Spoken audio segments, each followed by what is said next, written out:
raça, raça. Amor e paixão, eu digo raça, raça. Amor e paixão, eu digo raça, raça. Amor e paixão, hoje tem festa na favela, o Flamengo foi campeão. Saudações rubro-negras, episódio número 16 do Fla Rap Podcast no ar. Eu sou o Juan Calheiros e meu entrevistado de hoje é o Rodrigo Longo Freitas, vulgo Digão. Seja bem-vindo, jogador. Valeu, irmão. Prazer estar aqui conversando contigo e vamos esclarecer tudo que tem para esclarecer, essas perguntas aí. Vamos lá, vamos comentar sobre minha vida aí no Flamengo e pós-Flamengo também. Show de bola, vamos lá. Antes de começar, eu sempre passo pra galera aqui um pouquinho dos números, né, título e tal, com a camisa do Flamengo. Você veio lá da base, né, tem o Campeonato Carioca Sub-17 em 2010, a Copa São Paulo em 2011, aquela geração boa também, a Taça Guanabara em 2011, pelo profissional também, e 2014, e o Carioca também, 11 e 14 já no profissional. Isso. Voltando pra base, tem o torneio OPG, 2011 e 2012, aí no profissional, Copa do Brasil 2013, Guanabara 2014 e os torneios superclássicos 13 e 14. Foram 16 jogos e nenhum gol marcado com a camisa do Flamengo, segundo o site Fla Estatística. Vamos lá. Você sempre foi rubro-negro? Sempre fui flamenguista. Sempre amei muito o Flamengo. Desde moleque sempre torcia. Assim, na verdade a minha história foi assim que meu irmão já jogava, né? Então ele que começou na frente. Na verdade, até ele era para vingar meu irmão, só que deu muito azar, porque ele teve algumas lesões que acabou implicando na carreira dele. E acabou que eu vim atrás dele e consegui vingar, entendeu? Mas assim, primeiro sempre era meu irmão. Ele começou na Gávea, aí eu ia muito ver treino dele lá no Togo Renan, na Gávea. Não sei nem se ainda estão treinando lá o salão, acho que agora é só basquete lá. E na época eu ia assistir muito treino e falava pro meu pai, pai, quero jogar também, quero jogar. Até que um dia ele me botou pra treinar lá e daí foi-se embora, cara. Graças a Deus, depois dali, a vida andou no futebol, né? Show de bola. Na base lá você, ganhou vários títulos desde novinho, né? Como a gente falou alguns aí no início. Conta um pouco aí pra gente como é que foi a sua caminhada pelas categorias de base e qual o seu momento mais marcante antes de chegar nos profissionais. Cara, um dos momentos mais marcantes, cara, pra mim na base, cara, foi que na verdade eu era meio campo, né? Infantil e juvenil eu jogava de meio campo, né? Assim, o que me marcou mais, cara, na categoria de base foi, além dos títulos, foi a minha virada de meio campo para lateral na transição, cara, de juniores pro profissional. Porque, assim que eu virei lateral, depois que eu fui muito bem jogando de lateral, já nos juniores isso, antes um pouco de subir profissional. Uhum. Aí, a Taça São Paulo de 2011, eu já fui pro banco como uma opção de lateral, que não era meu ano, né? Era ano de 92. Era o João Felipe, né? Quem jogou na época foi o Alex. Os irmãos, né? O Alex e o Anderson, né? Só que eu era a segunda opção, até porque eu era mais novo, eu tinha acabado de subir para os juniores, só que eu tava no elenco do 92 e fiquei no bolo. Só que, e dali, cara, depois dali, as coisas aconteceram muito rápido pra mim, porque eu não joguei a Taça São Paulo, se eu não me engano, eu joguei um jogo só, isso no banco, mas entrei no segundo tempo, e quando acabou a Taça São Paulo, cara, o Luxemburgo me subiu pro profissional direto, cara, sem eu jogar. A gente foi campeão, era um puta elenco, só que dali eu pulei pro profissional direto, cara, com o Luxemburgo, entendeu? Sim. Assim, porque eu tinha feito uma campanha já muito boa antes de subir pro juniores. Eu tinha, se não me engano, quando a gente foi campeão juvenil da UPG que você falou, a gente foi campeão invicto. Só que eu já joguei de lateral ali, tinha ido muito bem, meti alguns gols, fui vice-artilheiro jogando de lateral. Sim. E isso repercutiu um pouco na hora, acho que do Luxemburgo e profissional. Então, cara, assim, acabou que eu não joguei alguns jogos, não joguei tantos jogos na Taça São Paulo, mas depois da Taça eu consegui ir profissional e dali não voltei mais pra base. Assim, descer alguns jogos pra jogar pelos juniores, mas em definitivo no profissional. Assim, como você falou, você era bem ofensivo, né? Acabou, até talvez por ter vindo do meia, né? Sendo vice-artilheiro, afinal, se eu não me engano, ganhou nos pênaltis do Botafogo. Sim. Então, assim, fez gol até, né? Exatamente, eu até bati o pênalti. Isso. Mas tu viu, eu era lateral, mas eu batia pênalti. Assim, porque eu já tinha, como eu era meia, então assim, eu tinha mais facilidade de ir ao ataque. Tanto que, assim, um dos meus maiores defeitos, eu digo assim, não defeitos, né? Mas uma das maiores dificuldades é a marcação, porque, assim, eu era meia e depois dos juniores que eu tive que me adaptar à marcação, atacar, e primeiro marcar, depois atacar, né? Uhum. A função do lateral. Mas eu consegui, cara, ir bem, consegui pegar rápido esse time da marcação e no profissional. Quando eu subi depois, eu tive um pouco mais de dificuldade porque eu não tinha muito a sequência, né, cara? Eu não, assim, eu jogava um jogo sim, ficava um mês sem jogar, jogava outro, até porque a gente tinha um puta lateral que era o Léo Moura, né, cara? Um cara que, assim, me ajudou muito também. Eu sabia que dificilmente ia ter oportunidade de jogar, assim, 2, 3 jogos seguidos, mas eu sabia da qualidade dele, então, pra mim, assim, acho que foi a coisa mais natural. Pra mim, eu acho que se eu tenho algum arrependimento hoje dentro do Flamengo foi de não ter uma sequência boa pra eu poder, entendeu? Sim. Vou chegar lá até numa pergunta similar a mais ou menos essa questão. Até nessa questão aí, quando você falou em 2011, você foi chamado pro Lucha, que até o Galhardo foi pra seleção sub-20, que era o reserva do Léo Moura na época. E aí tu acabou estreando num amistoso contra o Londrina. Isso. Como foi pra você esse momento de estreia?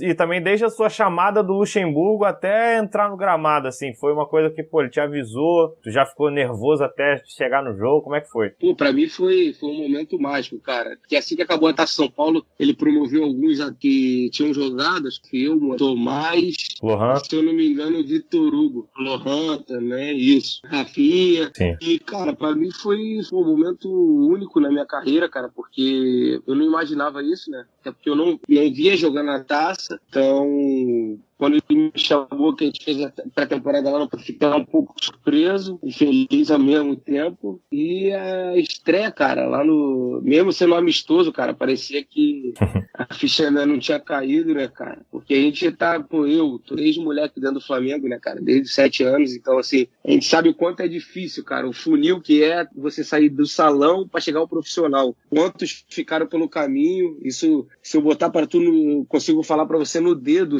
da minha era 9-3, desde o salão, quantos chegaram no profissional. Posso falar pra tu que de repente 1 ou 2 no máximo, eu e mais 1, ou eu e mais 2, que agora não me vem à cabeça. Então, assim, a gente sabe da dificuldade que é de subir um time grande. Então, pra mim foi um momento, cara, muito bom, muito legal. Apesar de eu ter entrado, eu comecei no banco, entrei no segundo tempo, mas mesmo assim, pra mim foi um momento muito especial, cara, na minha carreira. Tu já sabia que ia jogar ou quando o Lucha chamou, tu ficou surpreso? Então, ele já tinha avisado que iam jogar 2 times, né? Então, eu já sabia que no segundo tempo ele ia mudar os 11, então eu já tava ciente que eu ia jogar. Aquele frio na barriga normal, né?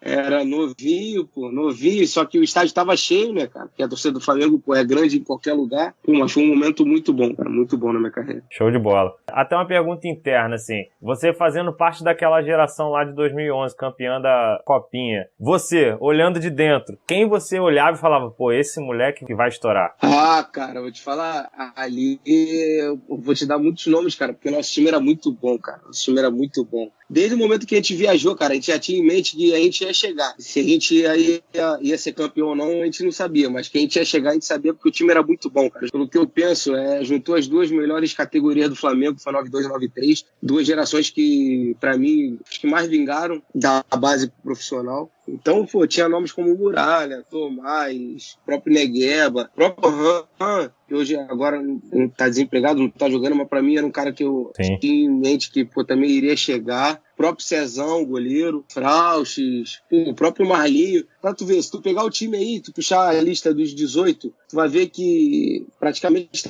hoje em dia tá todo mundo jogando. Deve ter o quê? Uns 4 ou 5 hoje que de repente não continuaram ou não sei. Entendeu? Não estejam jogando ainda. Então, assim, pra te falar nomes assim é até difícil, entendeu? Porque pra mim era uma equipe monstruosa, cara, muito boa. Uma das melhores equipes que eu já joguei na base. Não tem um, assim, se tu ganhasse um Paro Ímpar pra escolher teu time, qual era o primeiro? Não tinha? Porra, não, difícil, cara. Difícil porque todas as posições a gente era muito bom. Tanto titular, tanto reserva, cara. Quem entrava ajudava tanto quanto quem tava jogando. Nomes assim é difícil, mano. Eu fico feliz em ver que, pô, mais da metade hoje estão aí com a carreira já consolidada profissionalmente, e isso que importa. Hoje a gente vê muito garoto saindo já na base, ou pelo menos com propósito. A gente viu agora Vinícius Júnior, Renier, os moleques tudo 17 anos já com o nego em cima. Você chegou a ter alguma proposta ainda na base? Cara, ainda na base não, mas assim que eu subi profissional eu tive uma base para ir, eu tive uma proposta para sair, para ir para Suíça, o Malmo do time, na época era até era o Pelaipe na época. se não me engano. Acabou que não aconteceu, depois eu até voltei a jogar no profissional pelo Flamengo mesmo, mas assim, foi a única proposta que eu tive mesmo concreta, foi essa do Malmo, mas acabou que não aconteceu.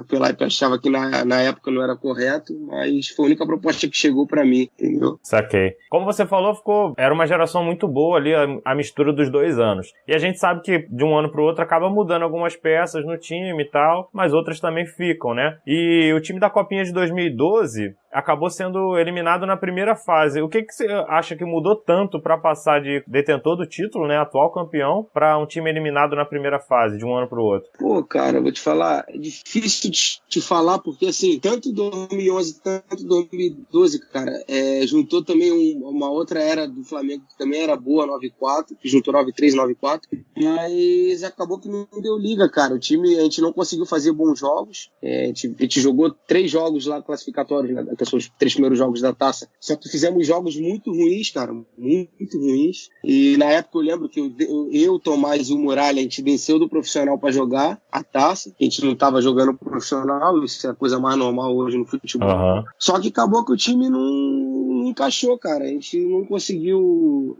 No último jogo, se eu não me engano, a gente precisava da vitória. O time da casa lá, a gente acabou empatando e não conseguimos classificar, cara. Pra gente a gente sentiu muito, cara, porque era tão boa a equipe quanto a de 2011. A gente também viajou sabendo que a gente ia brigar por alguma coisa lá e acabou que fomos eliminados na primeira fase. Mas demos muito. Além do azar, a gente jogou muito mal. O time não foi tão bem. Mas são coisas que acontecem. E aí, como você falou, você já era parte do profissional e ficava descendo de acordo com as competições. E aí mesmo eliminado, voltou pro profissional, chegou a entrar também no jogo no Carioca, já contra o Bom Sucesso, o Flamengo ganhou de 4-0 e tal, era um time cheio de garotos. Aí depois voltou pra base de novo, se eu não me engano foi até a época da OPG. Na sua cabeça, hoje em dia você até fala, pô, não, tranquilo, profissional era uma coisa comum, né, ir de volta. Mas na época, você sabia que ia ter que descer de novo, que pra você era, tipo assim, pô, desci de novo, meio que dei um passo atrás, ou não? Sabia que ia voltar e que já estava definitivo no profissional? Então, eu sempre tive a cabeça boa quanto a isso, cara, porque pra mim o interessante era estar jogando, porque assim, estar no profissional é bom, só que você tá lá sem jogar também não é muito bom, porque aí você não joga no profissional nem joga na base, então assim, todo falava assim, vamos descer pra jogar, então era de repente um jogo importante, vocês vão descer pra jogar. Cara, pra mim eu ia super contente, porque estar jogando pra mim era bom demais, cara, pra mim eu preferia estar jogando na base do que de repente estar no banco no profissional. O importante pra mim era estar jogando. Já aconteceu muito isso, cara. Na própria PG, a gente foi campeão na PG assim. Só que na época, se eu não me engano, eles também tinham contratado o Léo. Não sei se foi nessa época de 2012. O Léo foi depois, foi um pouquinho depois. Um pouquinho depois, né? Mas assim, o Léo Moura jogava e às vezes na época também era o Galhardo, o Jaime, se eu não me engano. O Galhardo, só que ele ainda... E o Luiz Antônio ficava improvisando. Isso, improvisava o Luiz. Então assim, pra mim, cara, eu descer pra base era a coisa mais normal. Eu gostava muito, porque eu me sentia bem, cara.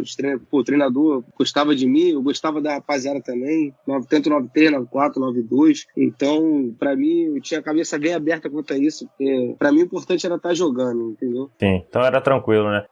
Pra mim. Em 2013 você jogou mais uma copinha, aí foi eliminado de novo na fase de grupos, né? Foi um período aí de copinha ruim pro Flamengo, depois do título, e voltou ao profissional mais uma vez. E aí no primeiro jogo que você teve como titular, o time venceu o Macaé por 3-1 e tu deu o cruzamento pro segundo gol. Você lembra bem desse lance aí? Qual foi a sua sensação na hora? Pô, cara, vou te falar, esse é um dos lances mais marcantes que eu tenho, cara, na minha subida profissional, porque foi com um cara que, assim, eu sou muito grato ao Lucha, né, por ter me subido profissional, mas, assim, o Ginho, cara, foi um cara que me ajudou muito dentro do Flamengo, um cara que me deu muita liberdade, tanto pra jogar, pros treinos, conversava muito comigo, até porque ele foi lateral, né? Sim. Sabia como se posicionar, como a maneira de jogar, então me ajudou muito. Ele falava pra mim, me dava uma liberdade, cara, que nenhum treinador me deu no profissional. Ele chegou pra mim e Digão, tu vai jogar. E é o seguinte, passou do meio, esquece que tu é lateral, pensa como se tu jogasse como se tu fosse meia. Então, assim, ele me deu uma liberdade que eu fiquei confortável jogando naquele jogo e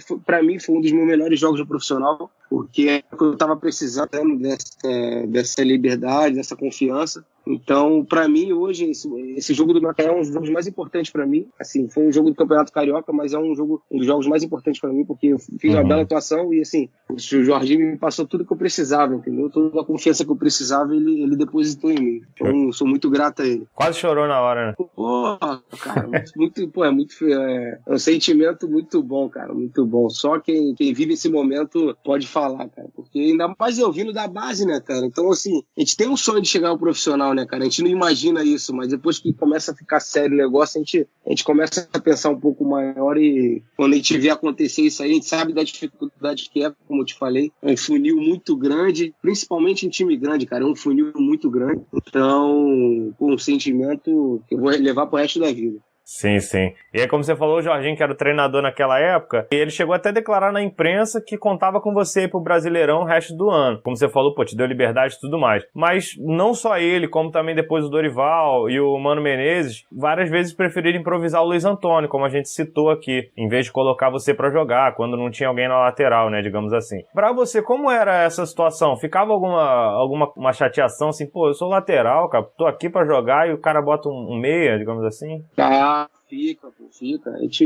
Eu ficava bem chateado, né, cara, assim, porque eu sentia que eu tava preparado pra jogar, né, depois do jogo que fiz contra o Macaé, eu vi essa entrevista do Jorginho, que ele foi na imprensa e falou muito bem de mim, assim, mas ele foi um dos poucos treinadores que eu peguei que não improvisou tanto, se eu não me engano o Jorginho improvisou, acho que num jogo só, mas ele me explicou, me chamou pra conversar, Digão, vou improvisar, porque isso é um jogo importante, eu também não quero te queimar, tudo mais, mas foi um cara que veio, me chamou em particular pra conversar, então foi o único que fez isso. Foi um jogo contra o Cruzeiro, eu acho, né? Foi um jogo contra o Mineirão. Cruzeiro. No Mineirão, isso aí. Mas ele me chamou e explicou, pô, Digão, eu não vou te botar esse jogo, mas conversou comigo pessoalmente, me deu uma posição de por que eu não iria jogar. Então, assim, isso me deixou mais tranquilo. Agora, os outros treinadores, o próprio Mano Menezes foi um cara que me deu muito pouca oportunidade, me botava, mas não tinha confiança em mim. Então, assim, eu já entrava em campo também sem confiança para jogar com ele, porque o cara que não veio conversar comigo uma vez sequer.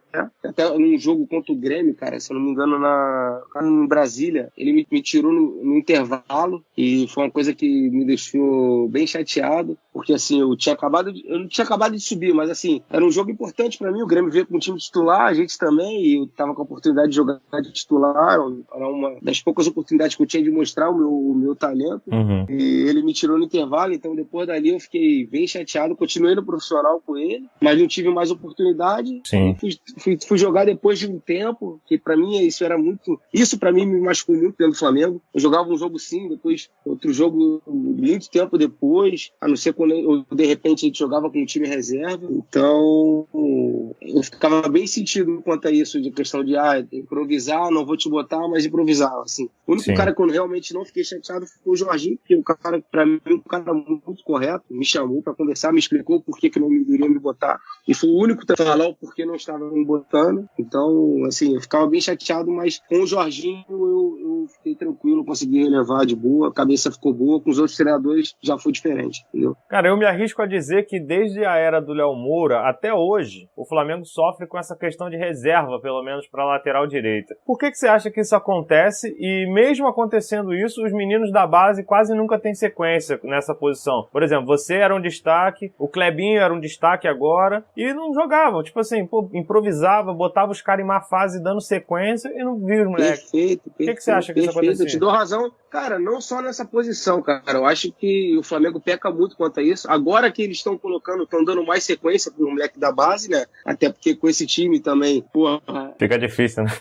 Você que é flamenguista já acompanha há bastante tempo, cara. Na minha época, eu falo isso pra todo mundo, né? Que vem questionar, por que tu não jogou, por que tu não ficou no Flamengo? Porque assim, na nossa época, cara, parecia que quem tava subindo da base, quem tinha que decidir os jogos era a gente. Então, assim, hoje eu vejo esses moleques, assim, não desmerecendo, cara. Ali, os moleques jogam muito, mas assim, é muito mais fácil, porra, tu entrar num time desse e tu de repente, fazer um feijão com arroz ali, de um moleque que tá subindo com a base, a gente não quer inventar, na verdade, a gente quer, primeiros jogos ali, a gente quer fazer um feijão com arroz, se acostumar, né? Porque base é diferente de profissional, não tem jeito. Então, é mais ou menos isso, cara. Acho que o momento que eu subi pro profissional, achei que, assim, a gente tinha muita responsabilidade, que hoje eles não têm, entendeu? O moleque hoje não tem tanta responsabilidade, porque tem os medalhões que os caras estão ali para definir o jogo. Então, assim, na nossa época era um pouco mais diferente. Você não vai me deixar mentir. Na minha época, sim.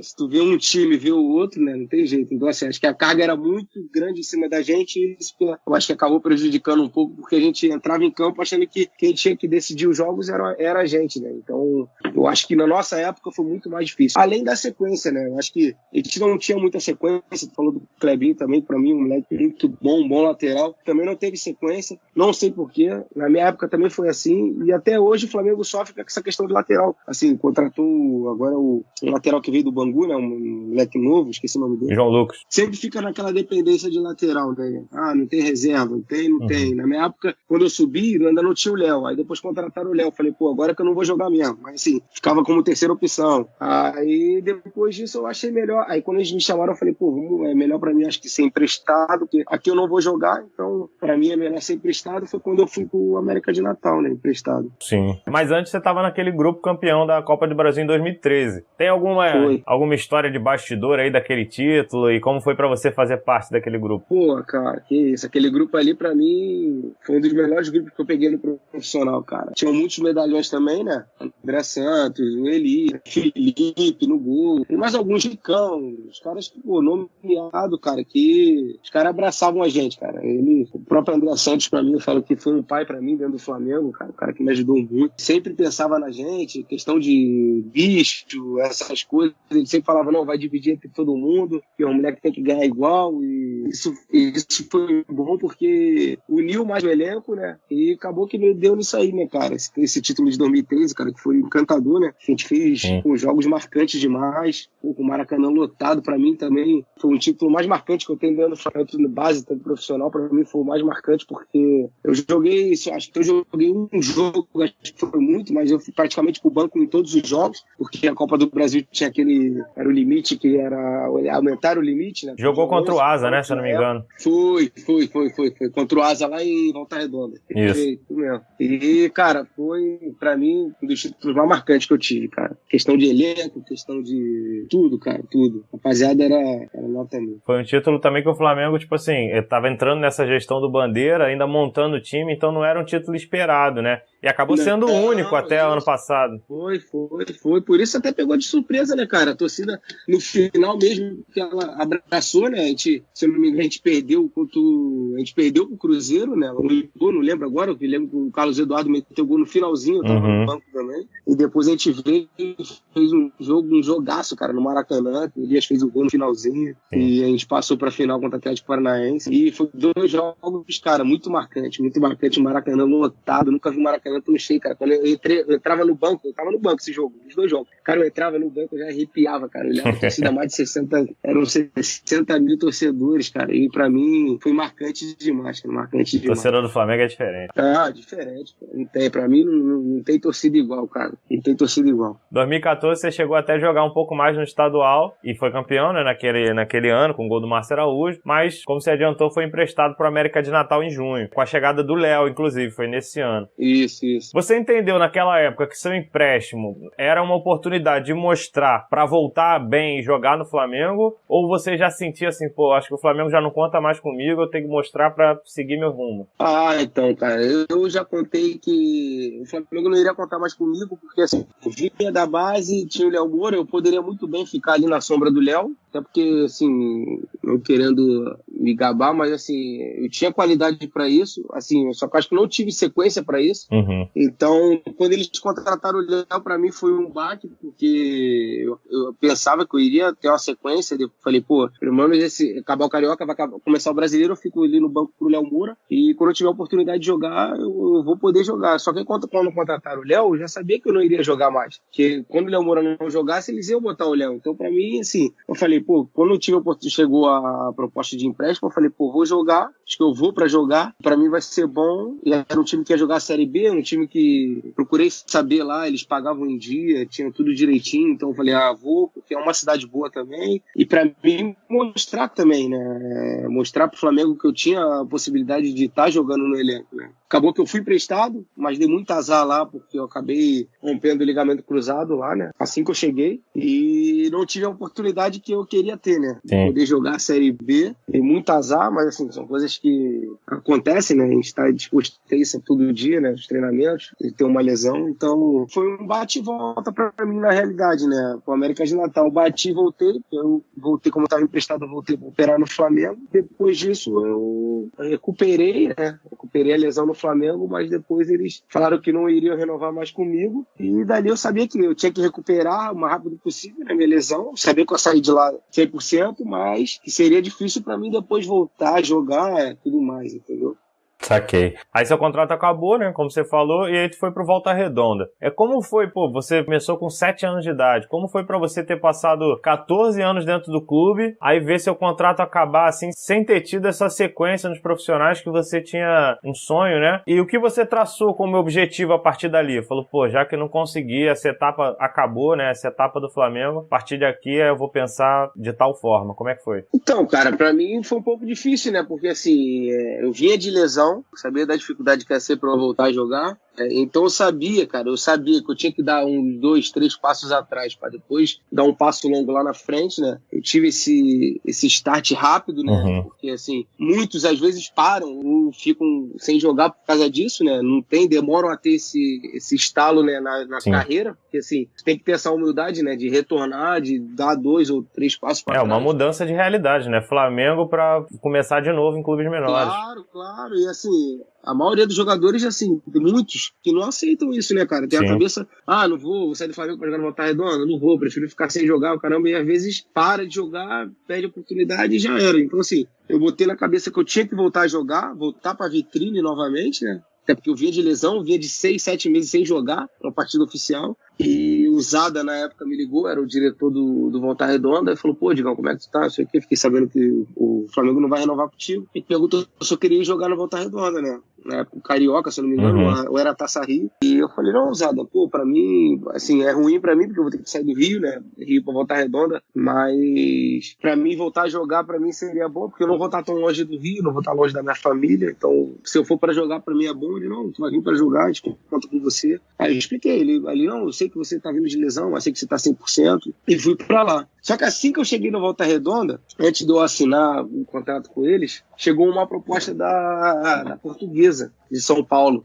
que na época era o Estevão Soares, o treinador, né, e o auxiliar dele, o Felipe, que hoje está no Curitiba, auxiliar também no Curitiba. Ele já me conhecia, porque ele é aqui do Rio, carioca, ele já trabalhou no Audax na época, trabalhou no Botafogo, e ele me ligou, só que assim que eu cheguei no Volta Redonda, eu tava até treinando lá no Volta Redonda, e ele me ligou, ele, pô, Digão, vem pra cá, vamos jogar a Série A2 aqui de São Paulo, o Estevão Soares, pô, um treinador nomeado, a gente tá montando um time bom, pra você vai ser bom, tá voltando de lesão, aqui a gente vai te botar pra jogar de qualquer jeito, a gente quer contar contigo, a gente tá sem lateral, te garanto que aqui você vai ter muito mais vitrine do que jogando no Campeonato Carioca. Só que na época eu era mais novo ainda, não tinha essa cabeça, eu falei, pô, será que realmente uma Série A2 de São Paulo vai ter muito mais visibilidade no Campeonato Carioca? E vendo hoje, foi uma das melhores decisões que eu tive, porque pra mim, uma Série A2 de São Paulo, bota no bolso o Campeonato Carioca, cara, questão de visibilidade, dos times serem muito mais competitivos, jogos serem muito né? mais disputados, competitivos, Então, aí assim que eu cheguei, eu até pedi desculpa, eu falei com o Zado, eu falei, pô,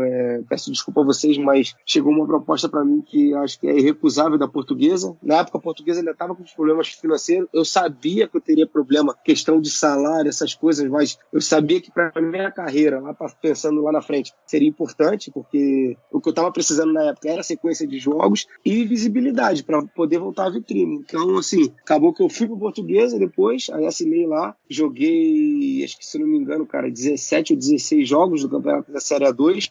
Nosso time não foi tão bem, mas era um elenco muito bom. De lá saiu o Luan Pérez, hoje que tá no Santos. Sim. Saiu o Diego Gonçalves, que jogou no Inter, se não me engano, no passado estava no Paraná. Então, saiu alguns atletas, o time era bom. E daí, cara, que surgiu a oportunidade de eu ir pra Turquia, cara. Chegou a proposta da Turquia. Além da Turquia, chegou de alguns outros clubes. Série B, pra mim, financeiramente também, pensando na minha carreira, era uma proposta pra mim ir lá pra fora da Turquia. Eram 3 anos de contrato e pesou muito, porque minha esposa, na época, ela ainda não estava grávida, mas a gente já estava se programando, né, pra ela engravidar. Então, assim, eu pensei que pra mim indo pra fora seria melhor. Eu optei por escolher essa oportunidade da Turquia, essa proposta que chegou. E de lá, depois que eu joguei, eu fiquei 3 meses na Portuguesa, não recebi um salário só. E ainda tive que abrir mão de tudo lá para poder eles me liberarem livre.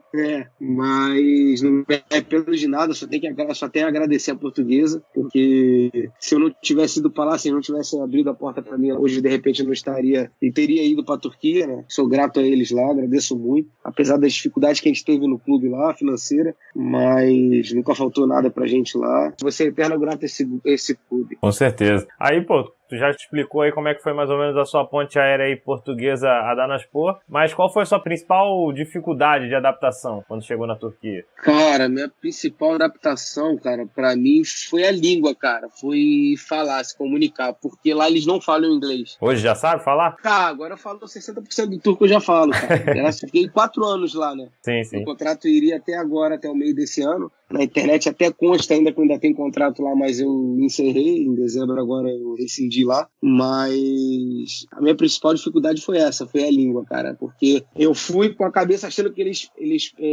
conseguiam falar o inglês, mas não, o inglês lá eles falam muito pouco. E esse muito pouco só em Istambul. Em Istambul tu ainda vê algumas pessoas que ainda conseguem se comunicar em inglês, mas em outras cidades é só o turco. O primeiro ano pra mim foi um pouco difícil, mas assim, cara... Tinha brasileiro já lá, né? Tinha o Didi e tinha o Renan Foguinho. Eles tinham sido campeão com a Dana na segunda divisão e subiram para a primeira. Mesmo assim, foi muito difícil, mas assim, em questão de jogar, eu consegui me adaptar muito bem, cara, muito bem. Para mim foi o meu melhor ano lá no clube. Consegui jogar de 36 jogos, eu joguei, se não me engano, 32, cara, contando Copa, né, da Turquia, como se fosse a Copa do Brasil aqui. Sim. E o campeonato lá brasileiro, que é o campeonato turco, o nacional, né? Aqui, eu joguei, o nacional eu joguei 33 de 36 jogos na temporada, então assim, pra mim, era tudo que eu precisava, né? Sequência, né? O que faltou até ali. Exato. Era o que eu precisava. Assim, eu tive essa sequência na Portuguesa, que foi bom pra mim, chegou essas propostas. Mas foi curto, né? Só que, estando lá, exato, era um campeonato de 3 meses. Depois que eu fui pra Turquia, que era um puta campeonato, era um campeonato muito bom. Já, inclusive, quando eu joguei a primeira hora, eu joguei contra o Ramon, que tava lá já, o próprio Wagner Love. Então, é um campeonato muito disputado, porque lá eles abrem a opção de 11 estrangeiros, né, por equipe, na primeira divisão. Então, assim, acaba virando um campeonato muito disputado, um campeonato muito difícil.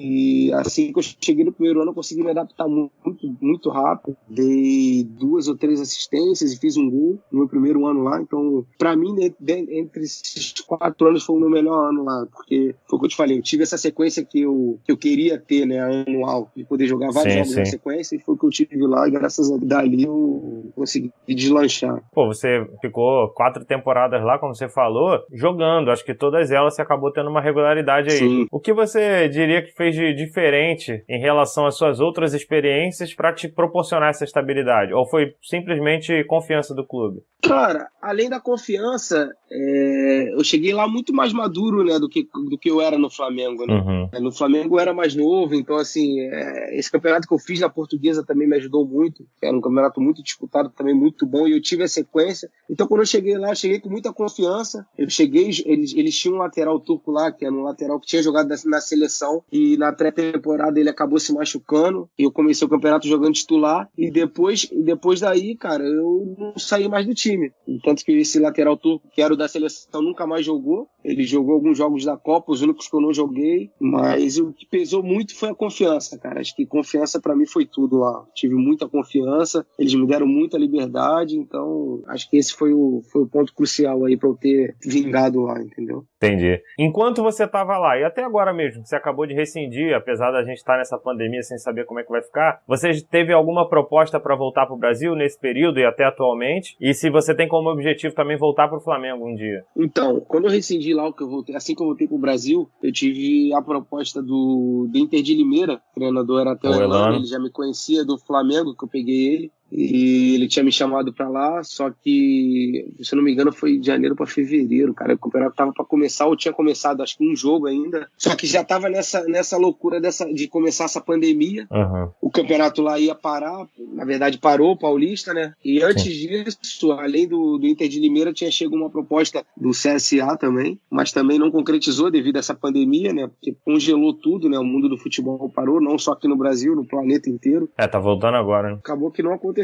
Pra mim foi ruim, né? Porque, assim, depois que eu rescindi lá, eu fiquei esse período todo sem jogar, tipo, com um jogador, pra mim, né, na verdade, porque vinha 4 anos jogando direto em média de 20, 22 jogos por temporada. Ficar esse período todo agora sem jogar, pra mim, é muito ruim, né, cara? Porque não tem jeito, qualquer jogador hoje em dia, se ficar sem jogar, perde o prestígio, né? A gente sabe disso, a gente que já tá há muito tempo na bola, a gente sabe disso. Agora, respondendo a tua outra pergunta de voltar pro Flamengo hoje, eu acho muito difícil, cara, agora, porque as contratações que o Flamengo tá fazendo agora são contratações milionárias, né, cara?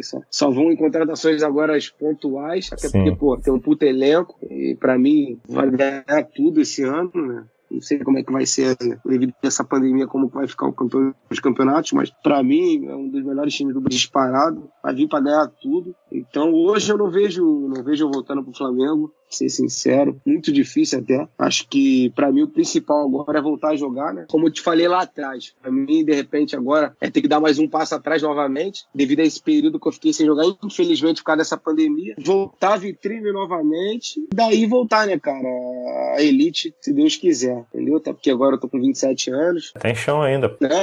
Sim, tem bastante chão, mas assim, eu não quero perder mais tempo, entendeu? Então agora esperar o mercado esquentar. Eu fiz um nome, tem um mercado na Turquia, só que o campeonato lá acaba agora, acho que se não me engano faltam 3 jogos, e a janela vai abrir depois de um mês, aí vai ficar aberto por 2 meses, né, devido à pandemia. Só que ainda não sei como é que vai ser, se eu vou voltar a jogar no Brasil, se eu vou ter alguma proposta daqui, possa ser que sim, se tiver e for interessante, também não vou mentir pra você que eu posso voltar a jogar aqui no Brasil, mas o que eu quero agora, de repente, é poder voltar pro mercado turco ou o mercado europeu, entendeu? Mas claro, tendo uma oportunidade de ficar aqui no Brasil, que seja bom pra mim, bom pro clube, também não tem por que eu dizer não, entendeu? Saquei. Se você tivesse que falar assim, o que você sente mais falta do Brasil e o que você não sente falta daqui, e ao contrário, o que mais te atrai na Turquia e o que faz você querer ir embora de lá? Porra, cara, vou te ser sincero, o que faz eu querer ir embora de lá é a comida, cara.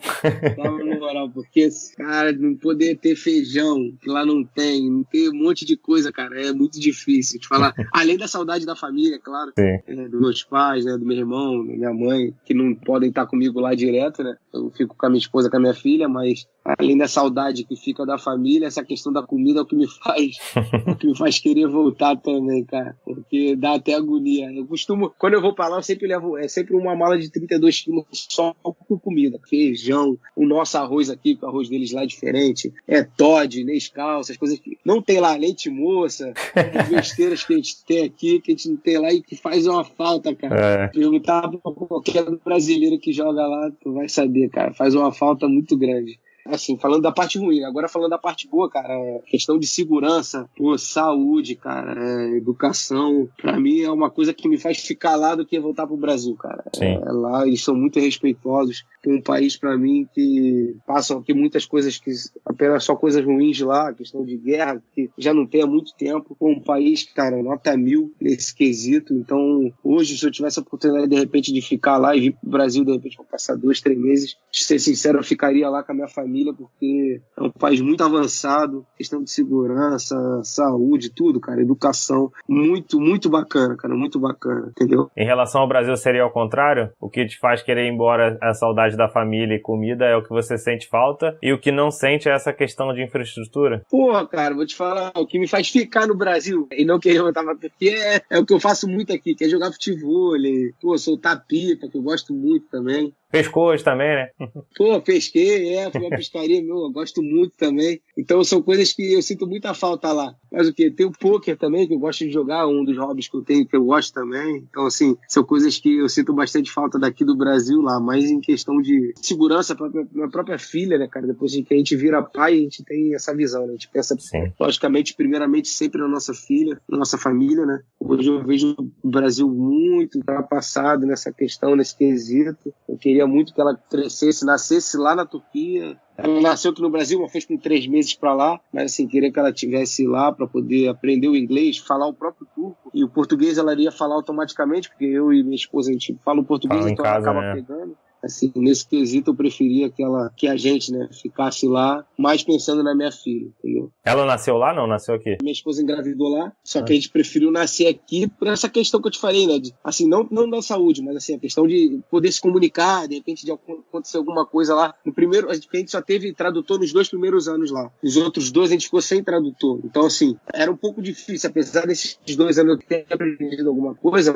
mas era difícil, entendeu? Então, eu achei melhor, até por segurança nossa, sei lá, de repente se acontecesse alguma coisa. Falei, mano, vamos ter lá, porque lá, a gente também tá perto da nossa família, você tá perto da sua, então assim, até a gente vai precisar de ajuda, você é mãe, eu sou pai de primeira viagem, então a gente sabe que é difícil. Pra gente foi o ideal, foi o que a gente planejou, foi que nascesse aqui, e depois por 3 meses ela retornou pra lá. Ok. E aí, como a gente falou lá no início, cara, o seu irmão também jogou na base do Flamengo, o Felipe, né, Felipe Longo.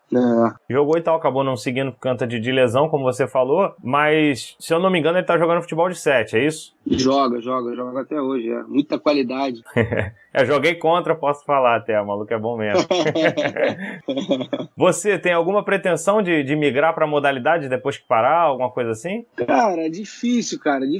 Hoje, de repente, não sei, depois que eu parar, porque se eu parar, sei lá, uns 35, 36, 36 anos aí, de repente, poder jogar um futsal pra mim depois, se estiver aposentado, pra mim vai ser bom, porque vou continuar, né, jogando bola, não vou perder essa paixão que eu tenho, mas agora eu não tenho essa cabeça de repente migrar. Não pensa, né? Futsal. Mas de repente, quando eu parar, que não, né? Às vezes eu jogo uma peladinha aí com dos amigos, mas nada sério, não. Saquei. Pra gente finalizar, antes de entrar na pergunta dos nossos seguidores, vou te fazer uma pergunta. Se o Digão de hoje visse o Rodrigo Longo ainda, né, começando lá no Flamengo, com 8 anos, 7 anos, tivesse que dar uma dica pra fazer alguma coisa diferente, o que você diria pra ele? Pô, cara, de ter tido, de repente, mais foco, mais foco na questão da transição, dos juniores pro profissional. Acho que se eu me doasse um pouquinho mais, eu acho que de repente eu estaria de repente hoje até no Flamengo até hoje, mas não me arrependo de nada, cara, não me arrependo de nada. Acho que tudo que eu fiz foi de coração, mas assim, acho que se o Rodrigo de hoje pudesse falar pro Rodrigo lá de quando começou, foi de ter abdicado de algumas coisas, ter tido um pouco mais de foco, principalmente, não quando era moleque, principalmente depois ali na transição de repente juvenil, juniores. Porque começa a funilar mesmo, né? A parte mais difícil. Claro, ali funila demais, cara, funila demais. Pô, tipo, o nosso time juvenil, cara, que foi campeão invicto, hoje, se eu te falar hoje, de repente, quem subiu profissional, eu te falo no dedo, eu, Tomás, Muralha e, se eu não me engano, o Fernando, cara, zagueiro, que subiu também. De resto, ninguém mais teve sequência, cara. É muito afunilado. Não só o Flamengo, acho que todos os outros times grandes, cara, eu acho que é muito difícil, muito difícil. Totalmente diferente de um time pequeno. Pra tu subir, eu acho que é um pouco mais fácil. Agora, tu subir num time de camisa profissional, que, pô, é um time que pra mim é a maior torcida do mundo. Ter essa carga toda em cima da gente é bastante difícil. Mas não me arrependo de nada, cara. Só tenho que agradecer ao Flamengo também, porque foi o clube que me criou. Eu aprendi tudo com o Flamengo, porque eu comecei desde novo lá. É isso. Vamos entrar aqui no quadro Voz da Nação, onde a galera manda pergunta pra você. Separei 3 perguntas aqui. A primeira é do... Eu acho que tu já até meio que respondeu durante a entrevista, mas vamos lá. É do Flalipe81. Ele pergunta, qual o melhor técnico que você já teve? Pô, cara, profissional, sem dúvidas, o Jorginho, cara. Jorginho e na base, posso te falar que foi o Kleber junto com o Zé Ricardo, que hoje estão no profissional aí bem. Sim. E sou muito feliz também por eles estarem lá, porque os caras merecem muito. O Zé Ricardo, pra mim, foi um cara que foi muito injustiçado no Flamengo. Mas são coisas que acontecem com a maioria das pessoas que vêm da base no Flamengo. Parece que eles têm essa dificuldade, sei lá, de repente dar essa sequência. O próprio Zé Ricardo foi da mesma maneira. Cara. Um puta treinador que, se de repente tivesse mais oportunidade, estaria no clube até hoje aí. Mas, assim, questão de treinador, o que mais me ajudou, principalmente no profissional, né, que é a parte mais importante da minha carreira, foi o Jorginho. É engraçado, né, porque o Flamengo ele é meio contraditório. Assim como tem o lema de craque o Flamengo faz em casa, e realmente revela muitos bons jogadores e tudo, muitos têm sequência e tudo, ao mesmo tempo a gente vê muita joia não vingando, né, entre aspas, no clube pelo menos, exatamente porque não teve sequência. A maioria dos que eu converso aqui, acho que a grande reclamação é sempre essa, e acaba desencadeando outras coisas, né, mexe com a cabeça, mexe com o físico, com o extracampo. Com certeza. Com certeza, pô, se tu vê legal, assim, se tu puxar desde a era, vamos lá, de repente, 95 até a 92, hoje só tá no Flamengo o Cezão, pô, César. E mesmo assim, voltou. Não é sequência, foi, voltou, não tem, quase não joga. E só se redimiu porque os goleiros lá deram um tilt lá, né, Muralha, Thiago, todo mundo não dando conta, botaram ele meio que sem acabou querer botar, oportunidade pra ele. E ele acabou vingando, verdade. Exatamente. Agora, de resto, cara, ninguém teve uma sequência. A segunda pergunta é do Portal do Mengão, é uma página também sobre o Flamengo. Ele pergunta o que você achava sobre a disputa com o Léo Moura pela posição. Se é que tinha disputa, né? Não tinha como. Ali não tinha como, eu sabia. Mas é um cara que também, porra, é nota 1000, cara. Léo Moura, desde que eu subi no profissional, me ajudou muito, cara. Sempre me ajudava. Tanto nos jogos que eu joguei no profissional, eu joguei um jogo, lembro, contra o Corinthians, um jogo contra o próprio Grêmio, esse que eu te falei de Brasília. Ele chegou em mim e falou: Digão, final de semana eu não vou jogar, vai treinar forte. Eu já conversei com o treinador, né? Agora não vou me recordar do treinador de quem era. Então, um cara que me ajudava muito, sempre me avisava: olha, Digão, esse jogo eu não vou jogar, tu vai jogar, se prepara essa semana que tu vai jogar. Eu não via disputa, até porque, pô, era um cara, o capitão, era ídolo do Flamengo. Então, assim, só chegar em mim: ó, Digão, esse final de semana eu não vou jogar, tu vai. Aí, pra mim, era bom demais, né? Mas é um cara que, pô, tem nada a reclamar, só agradecer. Show. A terceira e última pergunta aqui da torcida é do nosso parceiro André Calidônio, Deco, amigo nosso em comum aí. Parceiro, Ele tinha mandado duas partes. A primeira acabei fazendo lá em cima, que era a questão de adaptação na Turquia. E a segunda ele perguntou o que você sentiu de diferença na forma de jogo entre Brasil e Turquia. Cara, diferente um pouco aqui do Brasil. No Brasil a gente tem essa mania mais de jogar, não tanto defender, mais jogar, né? Mas lá não, lá eles visam muito mais a marcação, depois poder atacar. Isso pra mim foi uma das mudanças, que pra mim na realidade foi bom, né? Porque assim, eu sou um lateral muito ofensivo, bastante ofensivo, né? Eu não sou tanto de marcar. Acabou trabalhando a deficiência, né? Pra mim foi bom porque pra mim era muito difícil marcar, né? Principalmente no começo. Só que quando eu cheguei na Turquia, eu já sabia que eu teria que marcar a Vera pra poder sair. Então assim, eu foquei bastante na marcação, fiz bastante treino de marcação lá específico e acabou que melhorei muito, e com isso automaticamente minha marcação e principalmente meu ataque foi desenvolvendo, até porque no meu próprio primeiro ano lá eu dei 3 assistências, fiz um gol, e acho que a maior diferença que tem no futebol turco, respondendo agora a resposta do Deco, o brasileiro é essa: eles visam muito mais a marcação lá do que propriamente o ataque. Saquei. E aqui vou entrar na parte final da nossa entrevista, chamada Flá Rápida. Faço perguntas objetivas, tu me responde com a primeira coisa que te vem na cabeça, beleza? Beleza. Vamos lá. Digão é? Pô, humildade. O melhor jogador que você jogou junto? Aí me pegou, hein? Vou botar meu pai, pô, André Santos. E contra? Nossa, tem bastante, hein, cara? Tem bastante. O primeiro aí que veio? Pode ser que é Robinho. Um ídolo? Daniel Alves. Um rival? Rival não tenho, cara. Não tem. Pode perguntar pra qualquer pessoa, cara. Eu sou um cara... Nem um clube? Clube tem, Vasco. E vai ser sempre. Tem jeito. Desde a base, essa rivalidade, filho. Tem jeito. Melhor jogo da carreira? É Adanaspor e Kassim Pachá, cara, na Turquia. Jogo que eu fiz um gol. E o pior? Pode ser esse que eu te falei. Flamengo e Grêmio, lá em Brasília, cara. Pra mim foi um dos meus piores jogos, assim, que eu tava zero confiança. Um gol? Um gol, Turquia, lá pelo Adana, lá no meu primeiro ano. Esse aí que tu falou do melhor jogo? Foi. Pô, esse jogo tudo deu certo. Vinicius önünde kullanabileceği bir alan. Çekti topu. İkinci rakibi. Vinicius çıkardı ayağından. Sağdan Digao geldi. Az önce iyi vurmuştu. Digao!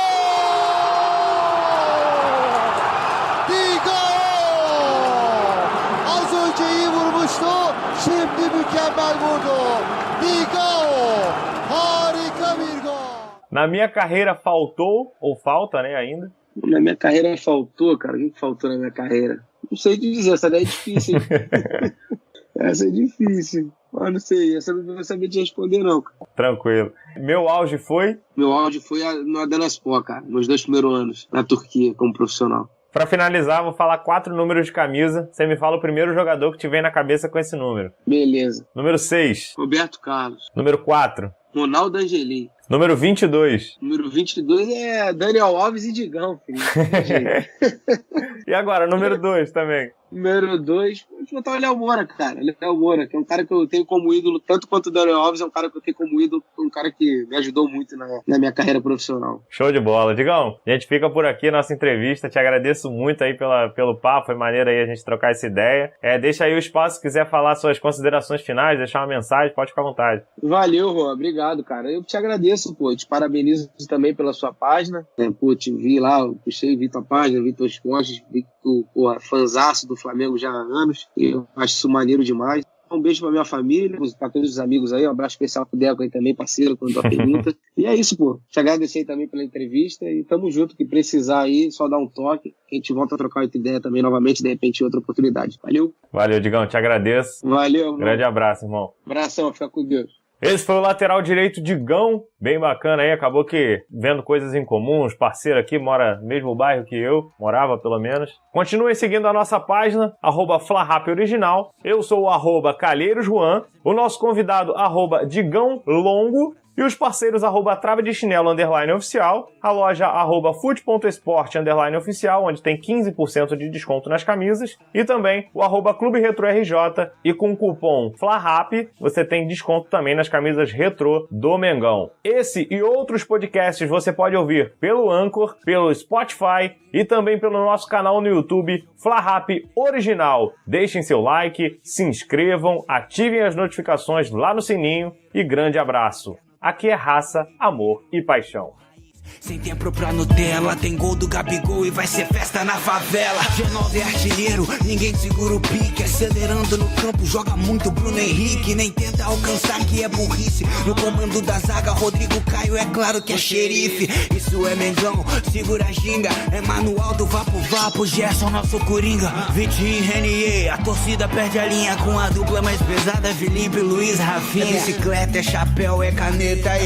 Já pode entregar o Puskas pro Arrascaeta. Diego, camisa 10, segura o capitão. Cruzar na área, golaço de cabeça do Arão. Rodolfo e Pablo Mari, fechando aquela zaga. Diego Alves no gol, vixe, não passa nada. A torcida mais bonita gritando na arquibancada. E ainda tem Jorge Jesus no comando da parada. Vem, é 7 vezes campeão. Isso é Flamengo ganhando o Brasileirão. Vai, segura o Mengão, nação de vencedores. Somos bicampeões da Taça Libertadores. Raça, amor e paixão, eu digo raça, amor e paixão, eu digo raça, amor e paixão, hoje tem festa na favela, o Flamengo foi campeão. Eu digo raça, amor e paixão, eu digo raça, amor e paixão, eu digo raça, amor e paixão, hoje tem festa na favela, o Flamengo foi campeão. Salve, salve, nação rubro-negra, que ano incrível, campeão carioca, campeão brasileiro, campeão da Libertadores, o mundo é nosso, voa Flamengo!